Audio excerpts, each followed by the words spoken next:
أخيرا شهد حفل توزيع جوائز جوي أووردز الذي أقيم ليلة أمس السبت في العاصمة السعودية الرياض.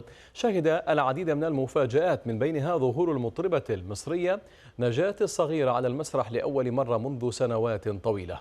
نجاة غنت بطريقة البلاي باك مقطعا من إحدى أغنياتها الأيقونية وهي عيون القلب، وتسلمت تكريما خاصا من رئيس هيئة الترفيه السعودية في ليلة حافلة بالتكريمات لنجوم من الشرق والغرب عالميين وعرب، من بينهم أنتوني هوبكنز والممثل والمخرج كيفن كوستنر، وكذلك الفنانة السورية منى واصف والفنانة والإعلامية المصرية إسعاد يونس ونجوم كثيرون آخرون.